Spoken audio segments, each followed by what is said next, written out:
अस्सलामुअलैकुम, सुबह खैर। कैसे आप सब लोग? ठीक ठाक हैं और आपको जुमा मुबारक। अच्छा जी, आज के दिन का आगाज़ करते हैं इस दुआ के साथ कि अल्लाह ताला हमारी ज़िंदगी के तमाम तर मामलात को जो है वो सही से सरअंजाम दे और हमारी तमाम तर जो जायज़ दुआएं वो कबूल फरमाए, आमीन। अच्छा जी, अब ये जो फ्राइडे आता है ना, वो वीकेंड वाइब्स भी अपने साथ लेकर आता है। और फ्राइडे में जिस तरीके से ये एहसास होने लगता है कि भाई ठीक है, अभी ये फ्राइडे है, उसके बाद फिर हाफ डे है, and then we have weekend, Saturday and Sunday and all that. और ये वाला संडे जो है, ये तो एक अमेजिंग संडे है, क्योंकि इस संडे को फिर आ रहे हैं आमने सामने इंडिया और पाकिस्तान, इस हवाले से होगी बात। लेकिन कुछ बात करते हैं कि बहुत सारे लोग ये कहते हैं कि हमें नज़र लग गई, बहुत सारे लोग ये कहते हैं कि जी हम नज़र बद का शिकार हैं या हमारे बहुत सारे हासिद हैं।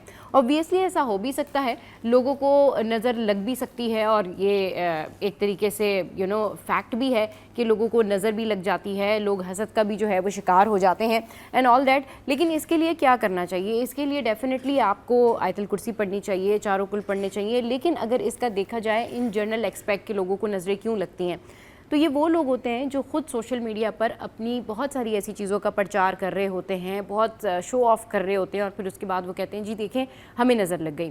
तो मैक्सिमम आप नज़र बद से बचने के लिए शो ऑफ़ जो है वो अपना कम कर दें। अगर आप साल में 2 चीज़ें ख़रीद लेते हैं तो ज़रूरी नहीं है उसको इंस्टाग्राम पर लगा के आप बताएं कि जी ठीक है आज हमने ये चीज़ ख़रीद ली है। तो कम से कम शो ऑफ़ करें। तो आप कम से कम जो है वो कहते हैं ना कि जितना आपका सर्किल कंपोज होगा, जितने आपके कम दोस्त होंगे उतनी ज़िंदगी आपकी अच्छी होगी, जितना आपका सोशल सर्किल कम होगा उतना जो है वो आप बेहतर महसूस करेंगे, उतनी एविल एनर्जीज़ जो है वो आप तक नहीं पहुंचेंगी। अपार्ट फ्रॉम दैट जो सेलिब्रिटीज़ होते हैं, डेफिनेटली वो भी आपने देखा होगा कि बहुत सारे सेलिब्रिटीज़ बहुत स्ट्रिक्ट होते हैं, बहुत ज़्यादा इंस्टाग्राम यूज़ नहीं करते, बैक टू बैक चीज़ें अपलोड नहीं करते। वो वजह यही होती है कि वो ये कहते हैं कि जी बहुत ज़्यादा हम पसंद नहीं करते कि हमारी पर्सनल लाइफ में जो है वो कोई मुदाखलत करे। हर किसी का अपना अपना स्टांस होता है, लेकिन जो लोग रैंडम लोग जो नज़र बद का शिकार होते हैं वो थोड़ा शो ऑफ जो है थोड़ा कम कर दें। अच्छा जी, आगे बढ़ते हैं और आपके साथ में मौसम के बारे में बात करते हैं कि मौसम जो है कराची का वो कुछ बेहतर है, लेकिन दिन में गर्मी हो जाती है और शहर कैद में मौसम गर्म और मरतूब है। अच्छा जी, शहर में हवाओं की रफ्तार सुस्त और नमी का तनासुब जो है वो 70% से ज़ायद है और कम से कम दर्जा हरारत 25 से 27 डिग्री के दरमियान है। अब दिन भर मौसम कैसा रहेगा इस हवाले से जो है वो आपके साथ में शेयर करते हैं कि आज 11 बजे जो है वो मौसम कैसा रहेगा, 12 बजे मौसम कैसा रहेगा। तो मौसम की सूरत हाल हमारी स्क्रीन पर 11 बजे रहेगा जी 30 सेंटीग्रेड, 12 बजे रहेगा 31 सेंटीग्रेड, 1 बजे रहेगा 32 सेंटीग्रेड और 2 बजे भी रहेगा 33 सेंटीग्रेड। अच्छा जी, आगे बढ़ते हैं और अभी आपके साथ में शेयर करते हैं और आपको बताते हैं कि आज कौन कौन सी अहम हेयरिंग्स हैं। तो आज जो अहम हेयरिंग्स हैं उसमें सिंध हाई कोर्ट में अहम केसेस की आज समाअत होने जा रही है और आइनी बेंच और रेगुलर बेंच के जो रूबरू हैं अहम केसेस समाअत के लिए मुकर्रर हैं। मिसिंग पर्सनस के केस है, गैर कानूनी तामीरात, तजावुज़ात से मुतालिक दरखास्तों पर आज समाअत होने जा रही है। लापता अफराद से मुतालिक उनकी बाजियाबी से मुतालिक भी समाअत होगी। अच्छा जी, ये तो होगी हेयरिंग आज के हवाले से। लेकिन अब बात कर लेते हैं एजुकेशन वर्ल्ड में क्या हो रहा है। तो भाई जितने सारे स्टूडेंट्स हैं ना वो तैयार हो जाएं, क्योंकि जो बुक्स हैं आपकी वो ऑलमोस्ट प्रिंट हो गई हैं और बस इनके सेट्स जो हैं वो अब आपको दस्तयाब होंगे। तो ख़बर कुछ इस तरीके से है कि सिंध टेक्स्ट बुक बोर्ड की तरफ से कुतुब की छपाई के सिलसिले में अहम टारगेट जो है वो अबूर कर लिया गया है। आइंदा तालीमी साल 2026 और 27 के कुतुब की छपाई का अमल शुरू हो गया। तालीमी साल 2026-27 के छापे गए कुतुब के सेट्स टेक्स्ट बुक बोर्ड के जो टेक्स्ट बुक है उसके वेयर हाउस में पहुंचना शुरू हो गए हैं।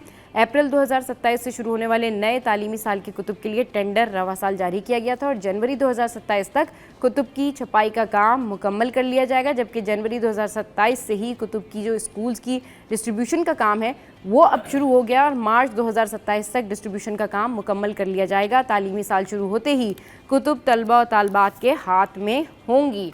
चले जी, ये तो एक अहम खबर है, वरना होता यही है कि यूजुअली जब भी इस तरह की सूरत हाल होती है, क्लासेस शुरू हो जाती हैं, किताब मिल नहीं रही होती हैं और फिर जो है वो बार बार जो बुक स्टॉल वाले अंकल होते हैं ना वो ये कहते हैं बेटा बुक आ जाएगी, 1 महीने तक आ जाएगी, 2 महीने तक आ जाएगी। जब पीछे से प्रिंट ही नहीं हुई तो कैसे आएगी। आगे बढ़ते हो जल्दी से आपको बताते हैं कि इनकम टैक्स के मामले पर हुआ क्या है। इनकम टैक्स के हवाले से खबर यह है कि जी इनकम टैक्स कवानीन में मुसलसल तरामीम और ऑनलाइन पोर्टल में मसाइल पर अब आवाज़ उठाई गई है। और ये जो कानूनी माहिर हैं अली रेहान, इनका ये कहना है कि परसों रात इनकम टैक्स कवानीन में तरमीम लाई गई है। अच्छा जी, और रिटर्न जमा कराने की जो तारीख है, आखिरी तारीख है, वो है जनाब, गौर से सुन लें, 30 सितंबर मुकर्रर कर दी गई है। कानून के मुताबिक तरमीम जनवरी में होनी चाहिए और 5-6 तरमीम की गई हैं और उनका कहना है कि हमें रिटर्न बार बार जमा कराना पड़ रहा है। आज तक रिटर्न का सिस्टम बेहतर नहीं हुआ, इसमें खामियां हैं। अच्छा जी, वो कहते हैं कि सवाल ये है कि रिटर्न 30 सितंबर तक कैसे जमा होंगे। अच्छा जी, सोने की कीमत की बात कर लेते हैं कि गोल्ड के प्राइस क्या हैं। तो गोल्ड के जो प्राइस हैं वो कुछ इस तरीके से हैं कि सोने की कीमत में हो गई है कमी। अच्छा, आलमी मार्केट में सोना $20 सस्ता होकर $3,750 फ़ी औंस पर आ गया है और 1 तोला सोना 3,96,800 रुपये का हो गया है। 10 ग्राम सोना 1,714 रुपये की कमी के बाद हो गया है जनाब कितना, 3,40,192 रुपये का। इसके बाद 1 तोला चांदी जो है वो 26 रुपये की कमी के बाद 4,663 रुपये की हो गई है। तो ये सूरत हाल है जनाब गोल्ड की, जो मैंने आपके साथ में गोल्ड के प्राइस जो है वो शेयर किए हैं। अब भाई न्यूज़ सेशन के लिए हमें ज्वाइन किया है हमारे सीनियर करस्पॉन्डेंट आजिज़ भाई ने, और आजिज़ भाई स्टूडियो में हमारे साथ मौजूद हैं। आजिज़ भाई को वेलकम करते हैं। आजिज़ भाई अस्सलाम वालेकुम, वेलकम टू द शो। कैसे हैं आप, ठीक ठाक हैं? जी बिल्कुल ठीक ठाक। आजिज़ भाई ज़रा ये बताएं, मैच तो आपने देखा ही होगा कल, बल्कि हर किसी ने देखा भाई, जिस बात से जो है ना हर पाकिस्तानी जिसका दिल धड़क रहा था कि संडे को अगर इंडिया और पाकिस्तान आमने सामने आ जाएं तो ये तो एक तारीखी मार्का हो जाएगा।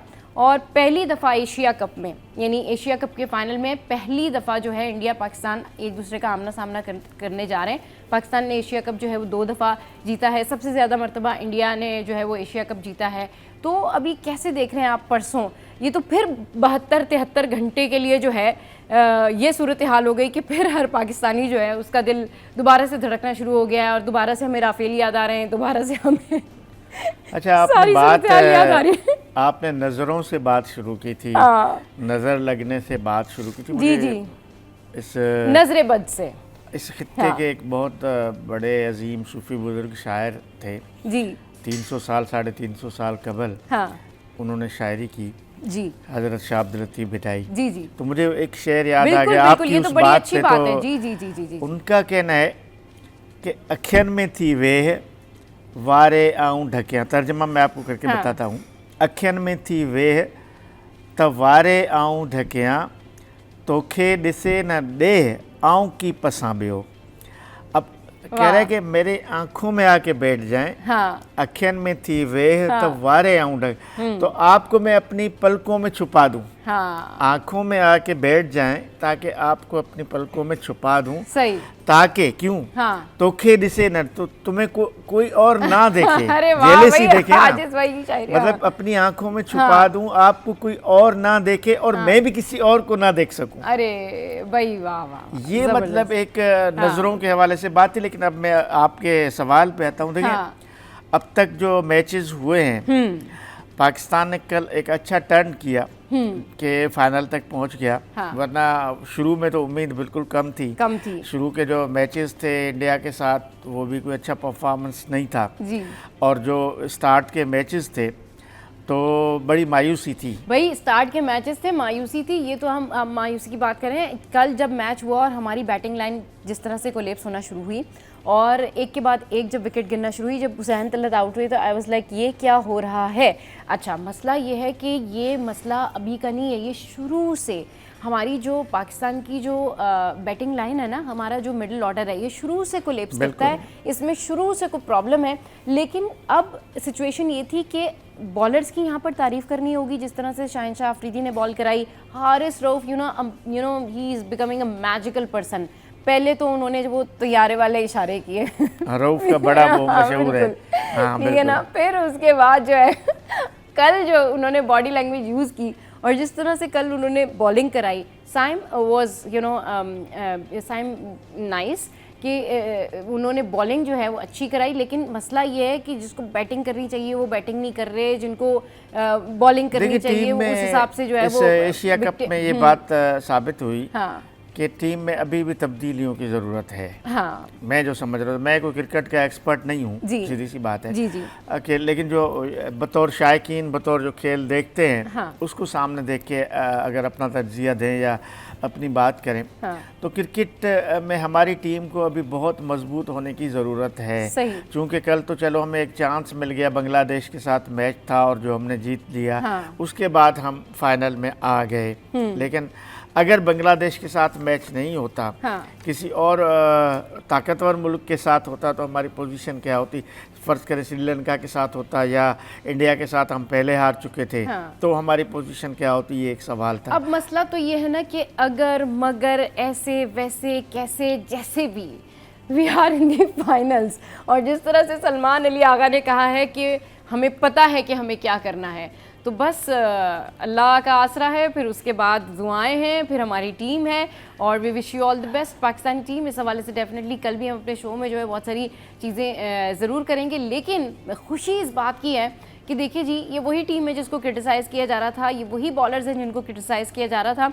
अगर ये थोड़ा सा अपना जो है ना वो बॉडी लैंग्वेज, टेम्परामेंट या कहना चाहिए कंसिस्टेंसी बना लेना, तो आप यकीन करें हमारी ये टीम दुनिया की बेहतरीन टीम है। जिस तरह से कल ये लोग जैलअप होके खेल रहे थे, इतना कॉन्फिडेंस, इतना ज़्यादा, मैंने कहना चाहिए ना कि इतना ज़्यादा आपस का कम्युनिकेशन नहीं देखा। एक एक बॉल पे एक एक क्रिकेटर हमारा, साइम जो है जिस तरह से फ़हीम को देख रहे थे, फ़हीम जिस तरह से सलमान अली आगा को देख रहे थे, अगर आप इनकी कम्युनिकेशन चेक करें ना तो ऐसा लग रहा था दे ऑल वांट के हम जीत जाएं। तो ये प्लस पॉइंट है, पैशन है, इंटेंट है। लेकिन बस थोड़ी सी हमें अपनी चीज़ें जो है ना वो मिडिल ऑर्डर बेहतर करना पड़ेगा। अपनी बॉलिंग में बहुत सारी चीज़ें ऐसी बेहतर करनी पड़ेंगी। जैसे फ़हीम ने 3 बॉल्स जो थी वो एक ही तरह की कराई, तो हर बॉल पे पेस चेंज करना पड़ेगा और ये पक्की ज़रूरत है। चले जी, यहाँ वक्त तो एक ब्रेक का। ब्रेक के बाद वापस आएंगे तो आपको बताएंगे जी स्कूटीज़, पिंक स्कूटीज़ किस किस को मिल रही हैं सिंध गवर्नमेंट की तरफ से। Stay with us.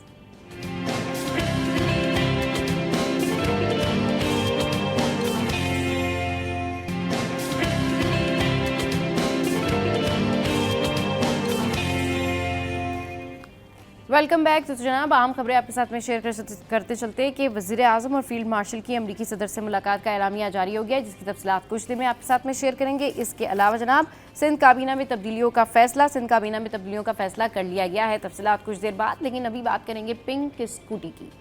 ये जो पिंक स्कूटी है, ये ज़रा बताएं भाई, ये क्या हुआ है? कल से अब तक जो मनाजिर देखने को मिले, ख़वातीन खुश, खिताब पे खिताब बहुत ज़बरदस्त था। 200 और रात 3 बजे तक, हाँ, रात यानी जो रात गुजर गई है जी, उस रात को 3 बजे तक स्कूटियाँ तकसीम होती रहीं। अच्छा, क्योंकि वो 200 गर्ल्स को हाँ, कल पहले दिन स्कूटियाँ देनी थी, तो सही। एक लंबा चौड़ा प्रोसेस था ना, रजिस्ट्रेशन का प्रोसेस था, डॉक्यूमेंटेशन थी, हाँ, यानी एक एक स्कूटी देने में काफ़ी टाइम लगता था। हाँ, तो पहली बात तो इसको इस तनाजुर में देखना चाहिए, जो कल बिलावल ने भी बात की, सीएम ने भी, हाँ, कि पीपल्स पार्टी ने हमेशा वुमेन एम्पावरमेंट पे काम किया है। सही, इसको देखना पड़ेगा। ठीक, बेनज़ीर भुट्टो जब वज़ीर आज़म बनी तो फर्स्ट पुलिस स्टेशन कायम हुआ, first women police station Pakistan की तारीख में पहली बार। सही, बेनज़ीर भुट्टो वज़ीर आज़म थी तो फर्स्ट वुमेन बैंक कायम हुआ। सही, उससे पहले कभी पाकिस्तान में वुमेन बैंक नहीं था, फर्स्ट वुमेन। आसिफ जरदारी की हुकूमत आई, बेनज़ीर इनकम सपोर्ट प्रोग्राम शुरू किया, जो प्योर ख़वातीन का प्रोग्राम है, यानी ख़वातीन को, गरीब ख़वातीन को हर महीने उससे एक कैश अमाउंट मिलता है इस बेनज़ीर इनकम सपोर्ट प्रोग्राम के तहत। आसिफ जरदारी ने ये, इनकी मौजूदा हुकूमत आई, इन्होंने पिंक बस शुरू की, इन्होंने अब पिंक स्कूटियाँ दी गर्ल्स को। अभी पिंक टैक्सी, कल ऐलान हुआ कि दिसंबर में पिंक टैक्सी का इफ्तिताह हो जाएगा। हाँ, ठीक है, पिंक टैक्सी ईवी टैक्सी होगी, जो जिसकी ड्राइवर भी खातून होगी और जो प्योर ख़वातीन के लिए होंगी। सही। तो ये सारे इक़दाम जो हैं पाकिस्तान पीपल्स पार्टी की हुकूमत के, ये एक लिबरल, एक डेमोक्रेटिक जमात की वो। अच्छा, चलें, जिस तरीके से विमेन एम्पावरमेंट के लिए पीपल्स पार्टी ने ये पिंक स्कूटीज़ जो हैं वो दी हैं ख़वातीन को, और अभी तो और भी इसके मराहिल हैं जिसमें दी जाएगी। आजिज़ भाई ये बताएं कि सिंध गवर्नमेंट से स्कूटी लेने के लिए किस तरह अप्लाई किया जा सकता है, कौन लोग एलिजिबल हैं, कैसे अप्लाई करें और क्या प्रोसेस है इसका, ताकि ज़्यादा से ज़्यादा लोग स्कूटी लें और ख़वातीन जो है उनके लिए आसानी हो। इसके दो तरीके हैं, स्कूटी एक तो सिंध मास ट्रांजिट अथॉरिटी के थ्रू ये दिए जा रहे हैं। सिंध मास ट्रांजिट अथॉरिटी महकमे ट्रांसपोर्ट का एक ज़ैली इदारा है जो पीपल्स बस वगैरह वही चला रहे हैं। तो उनकी एक वेबसाइट पे एक फॉर्म मौजूद है। अच्छा, वो आप आसानी के साथ ऑनलाइन अपना वो कर सकते हैं, या उनके दफ्तर से ये फॉर्म मिलता है। अच्छा, वहाँ से लेके भी आप सिंध मास ट्रांजिट अथॉरिटी वहाँ से लेके भी आप वो फॉर्म फिल। लेकिन इसमें दो बातें बड़ी इंपॉर्टेंट हैं। एक तो आपके पास ड्राइविंग लाइसेंस होना बहुत ज़रूरी है। ओके, ये मतलब ऐसे नहीं है कि एक गर्ल, एक लड़की, एक तालिबा, एक बच्ची जाके अप्लाई कर दिया मुझे पिन, क्योंकि टेस्ट होगा। एक तो आपके पास लाइसेंस होना ज़रूरी है, फिर KFC के साथ मिलके सिंध हुकूमत और KFC एक ट्रेनिंग कर रहे हैं। अच्छा, इन गर्ल्स की एक बाकायदा ट्रेनिंग होती है 1-1.5 महीने की। इस ट्रेनिंग के बाद उनसे मोटरसाइकिलें चलवाई जाती हैं। ओके, देखना पड़ता है कि आया वो एलिजिबल है या नहीं है, वो मोटरसाइकिल चला भी सकती है या नहीं चला सकती है। तो ये सारी चीज़ें जो भी ख्वाहिशमंद हैं उनको जहन में ज़रूर रखनी चाहिए कि उनके पास ड्राइविंग लाइसेंस होना ज़रूरी है, उनके पास मोटरसाइकिल चलाने की अगर ट्रेनिंग लें तो भी ठीक है, अगर चलाना आता है फिर तो वेल एंड गुड। इसमें कुछ ऐसी ख़वातीन को भी मोटरसाइकिलें मिली हैं जिनको पहले से ड्राइविंग आती थी मोटरसाइकिल की, तो वो चलाना जानती थी। कुछ ऐसी लड़कियां हैं जिनको ट्रेनिंग देके ड्राइविंग सिखाई गई है, तो उनको भी मिली हैं। इवन आपको एक खबर दें कि हमारे चैनल की एक रिपोर्टर को भी रिमशा इस्माइल, जो हमारे पास मौसम की खबरें देती रहती हैं अक्सर, तो उन्होंने भी अप्लाई किया था। प्रोबेबली कल या परसों, कल या मंडे को डेफिनेटली हम उनको बुलाएंगे, जरूर इनवाइट करेंगे रमशा को, उनसे पूछेंगे रमशा को स्कूटी मिली है। उसने अपने पूरे प्रोसेस के साथ अप्लाई किया था, उसने ट्रेनिंग की थी, उसको सिखाया गया था और ड्राइविंग लाइसेंस बनवाया उसने अपना। उसके बाद कल उसकी स्कूटी निकल गई। क्योंकि इसमें सिंध गवर्नमेंट का फैसला है कि 1000 स्कूटियाँ दी जाएंगी, कल 200 दी गई हैं। तो इसमें अप्लाई करने वाले जो उम्मीदवार हैं उनकी तादाद हज़ारों में है।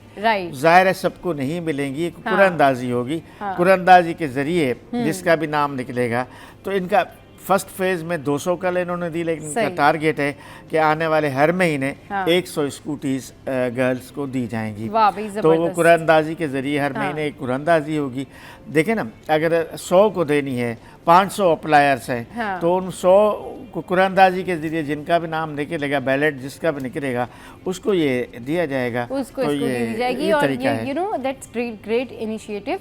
और डेफिनेटली ये जो एक तो इतनी फैसिनेटिंग ये स्कूटीज़ हैं, देख के बड़ा ज़बरदस्त लग रहा है। लेकिन जो ख़वातीन, जो लड़कियां बाइक चलाना जानती हैं, जिनके पास ड्राइविंग लाइसेंस है, उनका पूरा एक टेस्ट लिया जाएगा। वहाँ पर पूरा एक होता है ना कि एग्ज़ाम होगा, और उसके बाद फिर अगर वो एलिजिबल होंगी तो उनको जो है वो स्कूटीज़ मिलेंगी। लेकिन ये कोई इतना मुश्किल नहीं है, यकीन करें। आपने फॉर्म लेना है, फॉर्म के बाद आपने फॉर्म फिल करना है, उसकी रिक्वायरमेंट फिल करनी है, फिर उसके बाद जो है वो आपने सीख लेनी है। अगर आपको नहीं चलानी आती है बाइक तो सीख लें, ड्राइविंग लाइसेंस ले लें, और उसके बाद ये जो है टेस्ट होगा। टेस्ट के बाद अगर आप एलिजिबल हैं तो स्कूटी आपकी हो जाएगी। तो फिर आप स्कूटी पे आ जा सकती हैं और आराम से, मेरे ख्याल में ग्रॉसरी तो हो ही जाएगी। चलिए जी, अगली जो स्टोरी है वो हम शेयर करते हैं।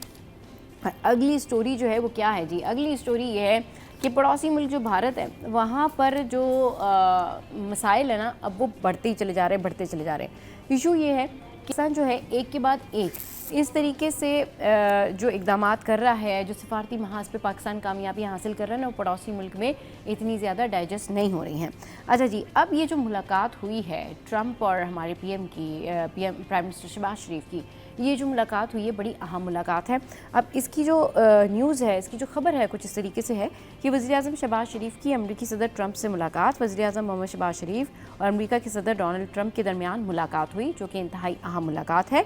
फील्ड मार्शल आसिम मुनीर भी वज़ीर-ए-आज़म के हमरा थे। ओवल ऑफिस में वज़ीर-ए-आज़म और फील्ड मार्शल की अमरीकी सदर से मुलाकात 1 घंटा 20 मिनट तक जारी रही।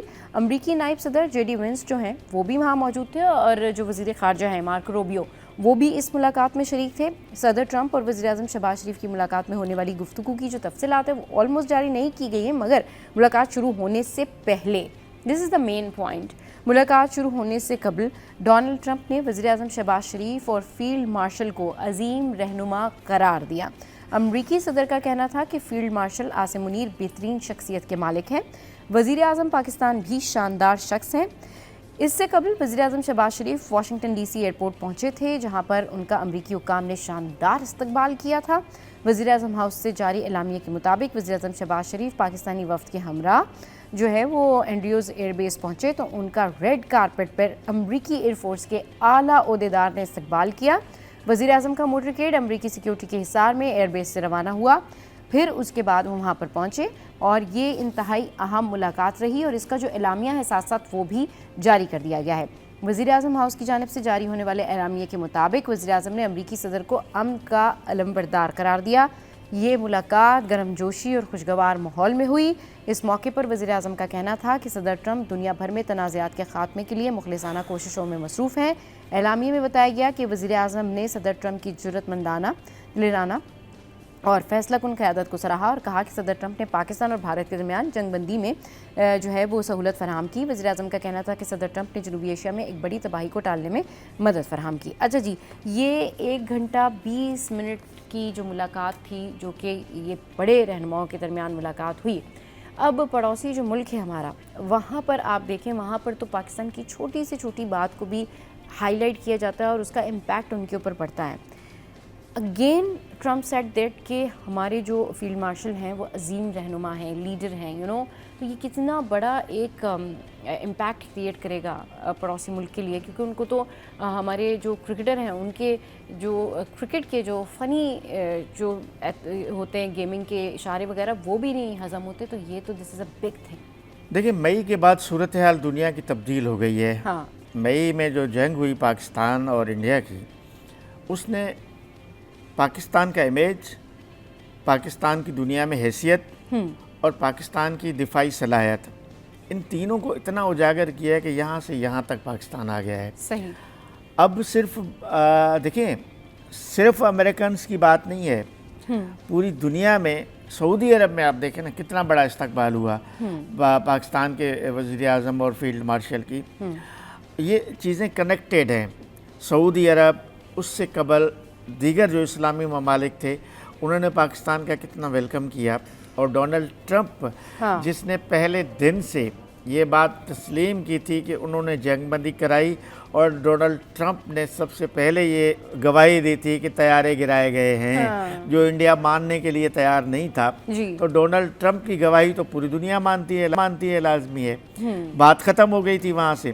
तो इस तरह अब पाकिस्तान का इमेज किस एक आलमी पस मंज़र में बिल्कुल दूसरा एक दूसरे सिनेरियो में देखा जाता है। इवन दुनिया की जंगों में इस वक्त डोनाल्ड ट्रंप पाकिस्तान के किरदार को मान रहा है।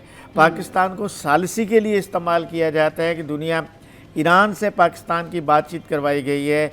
अब जो फ़लस्तीन का मसला है इसराइल के साथ, उसमें पाकिस्तान के किरदार की अहमियत को समझा जा रहा है डोनाल्ड ट्रंप। और सऊदी अरब में ख़ास तौर पर मैं कह रहा हूँ कि सऊदी अरब ने जो पाकिस्तान को अहमियत दी ना, उसने दुनिया में पाकिस्तान की हैसियत को और बढ़ा दिया। एक तो मई का वाक़या, मार्के हक जो था, जो जंग थी, जो राफेल तैयारे हमने गिराए, आपने जो इशारों की बात की ना क्रिकेट में, रऊफ जो इशारे करता है, तो वो तो छोटी सी बात है। पहले तो आप मानते नहीं थे, लेकिन अब तो पाकिस्तान, देखें, पाकिस्तान को अब दुनिया में पहली बार 1965 के बाद, 1965 की जंग के बाद पहली बार ये हो रहा है कि पाकिस्तान को एक दिफाई मुल्क तस्लीम किया जाता है। कतर ने पाकिस्तान को कितनी अहमियत दी है। सऊदी अरब और पाकिस्तान ने, अब अगर सऊदी अरब का दिफा हम करेंगे, दिफाई मुआहदा हुआ है पाकिस्तान के साथ, बिल्कुल। हाँ, तो ये सारी बातें डोनाल्ड ट्रंप देख रहा है ना, वो समझ रहा है कि इस वक्त अगर पाकिस्तान पे वो हाथ नहीं रखेगा तो, लेकिन पाकिस्तान के साथ एक बहुत बड़ा ऑप्शन मौजूद है। चीन जो हमारा पड़ोसी मुल्क है, वो हमारा सबसे बड़ा इत्तेहादी पहले से मौजूद है। ठीक है ना। सही। तो इसलिए इस वक्त खुद अमेरिकन की ये मजबूरी है। मैं समझता हूँ कि जो इंटरनेशनल सिनारियो है, इस्लामी ममालिक की अहमियत पाकिस्तान को मिलना और सऊदी अरब से अहमियत मिलना, इंडिया से जंग जीतना, इंडिया को डिफीट करना और उसके बाद फिर इंटरनेशनली अहमियत को तस्लीम करना, अब उसलिए डोनाल्ड ट्रंप की ये मजबूरी है कि पाकिस्तान की अहमियत को तस्लीम करे और दुनिया में ये तस्लीम करे कि पाकिस्तान के बगैर अब दुनिया के दूसरे ममालिक में भी जंगें नहीं चल सकती और पाकिस्तान की दिफाई पोजीशन दुनिया में इतनी बड़ी है कि आज सऊदी अरब कह रहा है कि आप हमारा दिफा करें। बिल्कुल, तो बहुत बड़ी बात है, बहुत बहुत बड़ी बात है और बहुत ऑनर की बात है। चलिए जी, एक और ख़बर जो है वो आपके साथ में हम शेयर करते हैं और ये खबर है जनाब सिंध काबीना के हवाले से। सिंध काबीना में क्या हो रहा है जी? सिंध काबीना में कहा जा रहा है कि तब्दीलियों का इम्कान है और इसके अलावा जो है वो अब जो चेयरमैन पीपल्स पार्टी हैं बिलावल भुट्टो ज़रदारी, उन्होंने जो है सिंध काबीना में तब्दीलियों की मंजूरी भी दे दी है। यहाँ वक्त तो एक ब्रेक का, ब्रेक के बाद वापस आएंगे, फिर इस पर डिस्कशन करेंगे।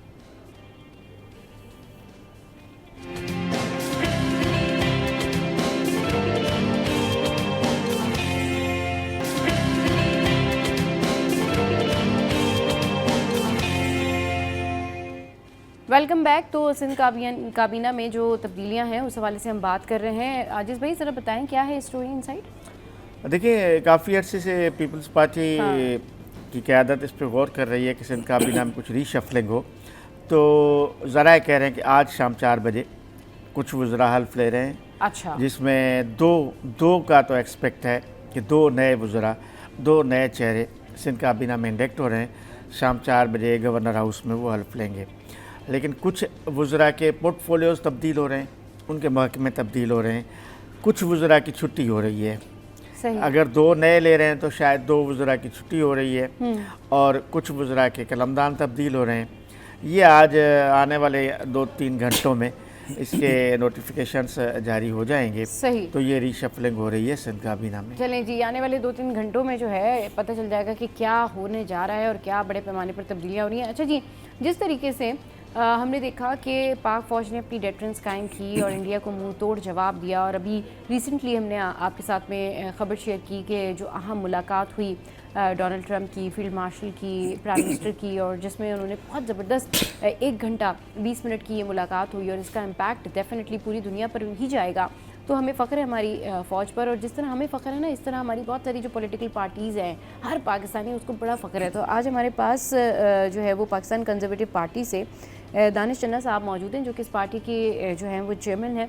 उनसे बात करते हैं, उनको वेलकम करते हैं शो में। अस्सलाम वालेकुम, वेलकम टू द शो। कैसे हैं आप? ठीक ठाक हैं? सलाम, अल्लाह की मेहरबानी, शुक्र अल्हम्दुलिल्लाह जी। अच्छा, ये बताएं कि अभी क्योंकि अभी रिसेंटली एक बहुत बड़ी मुलाकात हुई है, एक बहुत बड़ी कहना चाहिए मीटअप हुआ है जिसका इम्पैक्ट ओवरऑल पूरी दुनिया में जाएगा। जिस तरीके से पाक फ़ौज ने अपनी डेटरेंस कायम की है और जिस तरह इंडिया को मुंह तोड़ जवाब दिया है, तो उसके बाद तकरीबन पूरी दुनिया में अब सबको पता है कि जी पाकिस्तान एक ऐसा वाहिद मुल्क है जो अपना दिफा भी करना जानता है और बाकी मुल्कों का दिफा करना भी जानता है अगर वो उनका साथ दे तो। इस पर आप क्या कहेंगे, क्या कहना चाहेंगे, क्या ऐड ऑन करेंगे? बिस्मिल्लाहिर्रहमानिर्रहीम। सबसे पहले मैं आप लोगों का शुक्रिया अदा करता हूं कि आपने पाकिस्तान कंजर्वेटिव पार्टी को यहां आने पर अपना मौक़िफ़ बयान करने के लिए टाइम दिया। सबसे पहले पाक फ़ौज एक वो इदारा है जो हमारी इस मुल्क की, हमारी 22 करोड़ अवाम की सलामती का इदारा है, जिन्होंने हमारी 22 करोड़ अवाम को महफूज रखा है। जिस तरह हम अगर अरब ममालिक को देखते हैं, उसमें मिस्र आ जाता है, लबनान आ जाता है, यमन आ जाता है, उनका क्या हशर है, म्यांमार का क्या हशर है, दूसरे कंट्रीज़ का हम देख लें क्या हशर है। ये सिर्फ़ अगर हमारी इतनी बालादस्ती है या इस मुल्क की जो अभी तकदीर जो तब्दील होने जा रही है 5 साल के बाद, अब इस मुल्क को देखिएगा कि इस पाक फ़ौज की कावशों के साथ इस मुल्क का नक्शा कहाँ पहुँच रहा है। तो इन्होंने जिस तरह इंडिया को मुंह तोड़ जवाब दिया और इंडिया को ये तस्वर ही नहीं था कि जो उनके पास राफेल थे उनको पाक फ़ौज गिरा सकती है, लेकिन वो गलत फहमी के अंदर थे। पाकिस्तान के अंदर अल्लाह ताला ने ऐसी नियामतें अता की हैं और इस तरह के क्या के इक्विपमेंट्स जो हमारे इस मुल्क के अंदर तैयार किए गए हैं चाइना के तवसत से, तो वो एक उनको तसव्वुर नहीं था जिन्होंने उनके राफेल को गिरा दिया, और उस राफेल गिरने से क्या कहते हैं कि पेरिस भी शस्त्र रह गया और अमेरिका को भी घुटने टेकने पे मजबूर कर दिया। फिर उसके बाद ईरान का मसला बनता है, जिसमें मैं अगर ये कहने पे कासिर हूँ कि हमारी मॉरली सपोर्ट ईरान के साथ रही है, जिसकी वजह से ईरान भी वहाँ आगे कामयाब हुए हैं, और ईरान के पास भी बहुत सारा ज़ख़ीरा था इस हवाले से। और तीसरी बात ये है कि हमारे लिए एक पाक फ़ौज के इस इक़दाम के बाद जो 58 हमारे मुस्लिम कंट्रीज़ थे, जिसको मैं हमेशा ये कहता हूँ कि ये चूड़ियाँ पहन के बैठे हुए हैं और उनके अंदर इस तरह की क़ुव्वत ही नहीं है कि वो किसी के आगे अपना आवाज़ बुलंद कर सकें, वो ग़ुलामी की ज़ंजीरों में रहते हैं।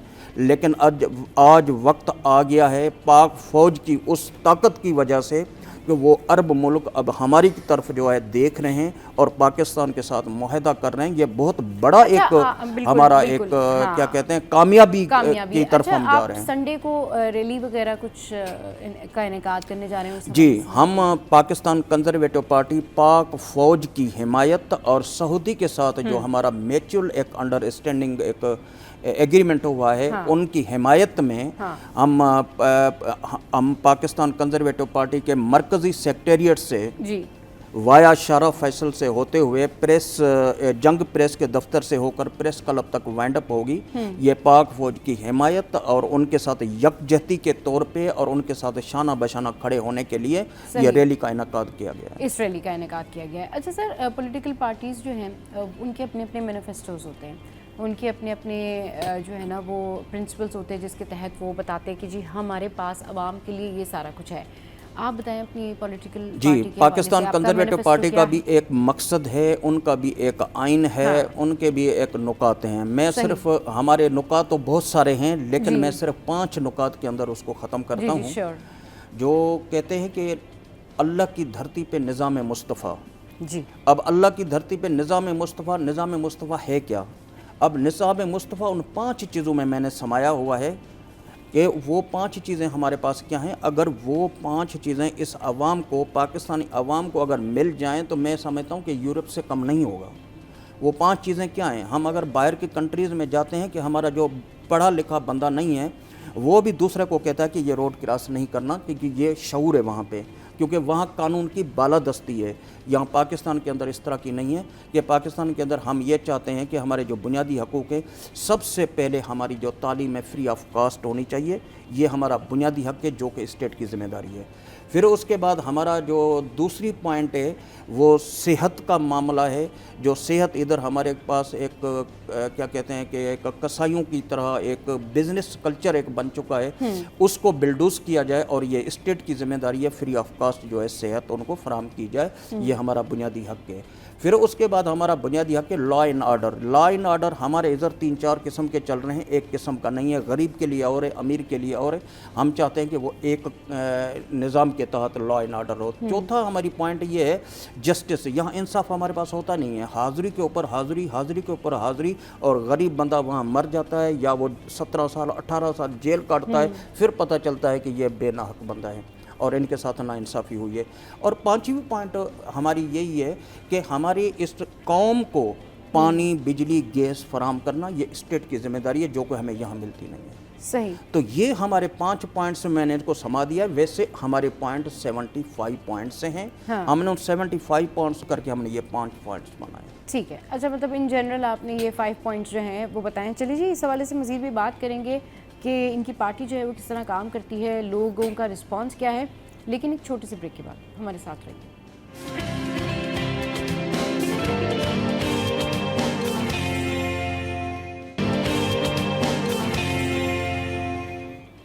Welcome back. तो हमारे साथ दानिश रना साहब मौजूद हैं, जिनसे हम पूछ रहे हैं उनकी पार्टी के मैनिफेस्टो और वो उनकी पार्टी जो है किस तरह काम करती है, लोगों का क्या रिएक्शन है। सर ये बताएं कि क्या रिएक्शन है, लोग आपको क्या कहते हैं और क्या क्या आपसे पूछते हैं सवाल कि गैस नहीं है, बिजली नहीं है, पानी नहीं है, किस तरह मसाइल हल हों उनके? देखिए, मसाइल हल इस तरह होंगे कि जब तक हमारी आवाम ठीक नहीं होगी। सही।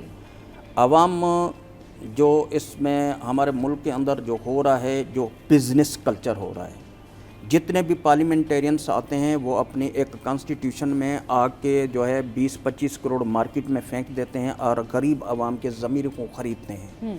जो पाकिस्तान कंजर्वेटिव पार्टी चाह रही ये है कि हम एक इंसानियत के लिए एक काम करना चाहते हैं, जो हमारे इंसान के बुनियादी हकूक़ हैं वो हमें मिलने चाहिए। जिस तरह का अब कराची को देख लें, कराची एक खंडर बन चुका है। अब जब खंडर बन चुका है, कराची आपको कितना रेवेन्यू देता है, आप उस रेवेन्यू को देख लें, वो रेवेन्यू हमारा कहाँ जा रहा है। वो इसी वजह से, जिस तरह मैं अभी आपकी बात सुन ली तो थोड़ा जिस तरह आजिज साहब कह रहे थे कि कैबिनेट का फुकदान या कैबिनेट जो है उसमें तब्दीली हो रही है, नए चेहरे आ रहे हैं। नए चेहरे आने से या नए मिनिस्टर आने से या पुराने होने से कोई फर्क नहीं पड़ना। फर्क तब पड़ना है कि जब अवाम में से कोई इंसान नहीं आता पार्लियामेंट के अंदर, अवाम का अपना नुमाइंदा नहीं आता, इतने तक इस मुल्क को कोई अपना फायदा नहीं हो सकता। इस खंडर कराची को अगर बचाना है ना, या इस मुल्क को बचाना है ना, उसके लिए हमें आवाज़ बुलंद करना होगा। हमें पानी, बिजली, गैस चाहिए, ये हमारी बुनियादी हक है, लेकिन ये हमें मिलता नहीं है। ना गैस मिलती है, ना बिजली हमें मिलती है, ना पानी हमें मिलता है। जहाँ देखो वाटर जो है वो टैंकर माफिया जो है यहाँ पे कब्जा करके बैठी हुई है। जब टैंकर माफिया को पानी मिल सकता है तो गरीब आवाम को पानी क्यों नहीं मिलता? तो हम इसको फोकस करके चल रहे हैं। यही सवाल के गरीब आवाम कहाँ जाएं। आपने कहा अवामी नुमाइंदों में से कोई आए, बिल्कुल अवामी नुमाइंदों में से कोई आना चाहिए जो समझेगा आवाम के मसाइल को। What is your plan to execute कि भाई ये मसाइल कैसे सॉल्व होंगे? बिजली नहीं है, गैस नहीं है। अभी जो स्टेक होल्डर्स हैं वो तो ब्लेम गेम कर देते हैं, हमारे पास 33% है, उनके पास ये एरिया है, इनके पास ये एरिया है। What's your plan to overcome Karachi? अपना प्लान बताइए। हम इस चीज़ को ख़त्म करने के लिए देखिए, हम तो कुछ कर नहीं सकते ना, हम तो एक आवाज़ बुलंद कर रहे हैं। हम आवाम को शऊर पैदा कर रहे हैं ताकि वो सुजाग हो जाएं, अपनी ज़मीर फरोशी न करें और आएँ, हक के लिए लड़ें और निकल के बाहर खड़े हो जाएं, मैदान अमल में आ जाएं, अपना आवाज़ बुलंद करें, अपने हक लें। जब तक आवाम खड़ी नहीं होगी, अगर दूसरे नुकात के लिए आवाम खड़ी होकर अगर तबले बजाने के लिए निकल आती है, क्या अपने हक के लिए नहीं निकल सकती? यही मैं चाह रहा हूँ। आवाम को मेरी इल्तिजा है, आवाम को इल्तिजा है, अल्लाह की धरती पे निज़ाम मुस्तफ़ा के लिए निकलें, अपने हकूक़ लें, कराची को बचाएं, अपने पानी, बिजली, गैस के लिए बात करें। और इन चीज़ों के लिए जब तक हम आवाज़ बुलंद नहीं करेंगे, हमें कोई नहीं देगा। उसमें एक सवाल है, एक इशू ये है कि आवाम तो रोज़ निकल रहे हैं। अगर आपने देखा होगा हर जगह एहतजाज, हर जगह जो है वो ट्रैफिक जैम, कभी बिजली पे एहतजाज, कभी पानी पे एहतजाज। इस कराची को अगर आप गौर से फोकस करें तो अभी भी आज अगर आप कहीं सर्च करेंगे ना, लोग एहतजाज के लिए जमा होंगे। के इलेक्ट्रिक के दफ्तर के बाहर एहतजाज, सुई गैस के दफ्तर के बाहर एहतजाज, पानी के लिए लंबी लंबी कतारें, अस्पतालों में एहतजाज, सैलरीज का फुकदान, आवाम परेशान, गैर एलानिया लोड शेडिंग। आप C21 देखें और आवाम के मसाइल देखें, आवाम बात कर रहे हैं, आवाम निकल रहे हैं। आप किस तरीके से इन लोगों को ये सहूलियात दिला सकते हैं? अब आपकी पार्टी है, आपकी जो पार्टी है उसमें आपका मैनिफेस्टो क्या है? What's your plan to overcome these? देखिए, मैनिफेस्टो मैंने आपको अपना बता चुका हूँ। और एक होता है ना कि भाई वी विल डू दिस। देखें, अब बात ये है कि जब तक अवाम तो रोज निकल रहे हैं सर। नहीं, देखें वो निकलना काफ़ी नहीं है। जिस हिसाब से निकल रहे हैं, आप किसी को अंगूठा लगा दें, सर, हर एरिया के लोग निकले हुए होते देखें, मेरी कथा कलामी माफ, आप किसी को अंगूठा लगा दें, अपनी ज़मीर फरोशी करके उसको पार्लियामेंट में भेज दें, वो बंदा बिजनेस करके पार्लियामेंट में जा रहा है, क्या वो आपके हकूक़ के लिए फ़ाइट करेगा? वो अपने ज़ाती हकूक़ के लिए फ़ाइट करेगा? आप पार्लियामेंटेरियन की आप हिस्ट्री देख लें, जब वो पार्लियामेंट में कदम रखते हैं, पहले वो अपनी ज़ात के लिए अपने फ़वायद वहाँ पास करवाते हैं, बिल पास करवाते हैं, अपनी सैलरीज को पास करवाते हैं। कभी उन्होंने पार्लियामेंट में खड़े होकर अवाम के बुनियादी हकूक़ की बात की है? कोई नहीं करेगा, इतने तक कोई नहीं करेगा। हम चाहते हैं कौम आए, हमारा साथ दे, पाकिस्तान कंजर्वेटिव पार्टी का साथ दे, निज़ाम मुस्तफ़ा को नाफिज करवाने के लिए हमारा साथ दे, सब मसाइल हल हो सकते हैं। अदरवाइज़ कोई रास्ता नहीं है, क्योंकि जब तक ये मोरसी और ख़ानदानी सियासत का सिलसिला चलता रहेगा और मुर्दा परस्ती और जिंदा परस्ती में फ़र्क नहीं देखा जाएगा, इतने तक यही हाल होगा इस मुल्क का। जिस तरह कराची खंडर बन चुकी है, जिसमें आप रोडें देखें, हर जगह पे कोई गाड़ी आपकी या मोटरसाइकिल नहीं चल सकती, लेकिन उसमें हमारा भी बहुत बड़ा किरदार है, हमारी कौम का भी बड़ा किरदार है। जब कहाँ एक यू टर्न होता है, आप यू टर्न से नहीं आते, आप ऐसे टर्न से गुजरते हैं जहाँ पूरी आप आवाम को तकलीफ फराहम करते हैं। ये बताई गई जो कराची खंडर बन गया है, इस कराची के को अब रिवाइव करने के लिए किस तरह की क़यादत चाहिए, क्या बस ये अवाम चाहिए जो कि एहतजाज करें, सड़कों पे निकलें तो ये कराची की हालत सुधर देखिए जाएगी? इनका इस ये दिस कहना है ना कि solution- अवाम पार्लियामेंट हाँ। में लोगों को भेजता है, ठीक है। हाँ। बिल्कुल, अवाम वो अपने वोट के ज़रिए अपनी राय के ज़रिए लोगों को पार्लियामेंट में भेजता है, लेकिन अवाम के पास भी जो लोग वोट लेने के लिए जाते हैं उन्हीं में से ही किसी को इनमें इलेक्ट से ही करते किसी हैं से, ना। हाँ, हाँ। 5 कैंडिडेट्स होते हैं या हाँ। उन 5 में से 3 या 4 या 2 ऐसे होते हैं जो पावरफुल होते हैं। उनमें से किसी ने 1 लाख वोट लिए, किसी ने 50,000 लिए, जिसने 1 लाख वोट लिए वो पार्लियामेंट में पहुंच जाता है। हाँ। यानी जो मौजूदा सिस्टम है उसी सिस्टम में से ही लोगों को वोट दे के भेजा जाता है। जी। तो जो दानिश चन्ना साहब कह रहे हैं, तो हमें ये नज़र आ रहा है कि दानिश चन्ना साहब वालों की पार्टी तो सिस्टम में ही नज़र नहीं आ रही। यानी वो जो पार्लियामेंट में जो लोग, क्योंकि मुझे पता है कि इनकी लास्ट इलेक्शन में इनकी पार्टी ने काफ़ी इनके सही। कैंडिडेट थे कराची में, लेकिन असल तो है कि अवाम तक पहुंचना भी एक अवाम तक सवाल है पहुंचना ना। भी एक अब सवाल है इसमें- और अवाम तक पहुंचना भी बड़ा ज़रूरी है, क्योंकि बात यही है ना कि बहुत सारे पॉलिटिशियंस होते हैं और हर किसी का अपना अपना मैनिफेस्टो होता है। हर कोई जो है वो अपने हवाले से बात करता है कि भाई हम अवाम की फलाह बहबूद के लिए सारा कुछ करना चाहते हैं। बट बात यही है कि जहाँ तक अवाम को सोचना चाहिए कि वही लोग जो है वो अपने एरिया के लिए सिलेक्ट करें, चाहे बल्दियाती तौर पर हों या फिर वो ब्रॉडर पर्सपेक्टिव पर अवाम को सोच समझ के जो है वो वोट करना चाहिए। वरना हर कोई पाकिस्तान का भला चाहता है, ऐसा नहीं है। लेकिन बात वो ये कि अवामी नुमाइंदे आएंगे तो चीज़ें ज़्यादा बेहतर हो जाएंगी। बहुत शुक्रिया दानिश चन्ना साहब, बहुत शुक्रिया आजिज़ भाई हमारे शो पर आए। अभी वक्त हुआ है हेडलाइंस ब्रेक का। हेडलाइंस ब्रेक के बाद वापस आएंगे तो फिर करेंगे ढेर सारी बातें और आज मज़े मज़े की रेसिपीज़ भी आपके साथ में शेयर करेंगे। आपने कहीं नहीं जाना, हमारे साथ रहना, स्टे विद अस।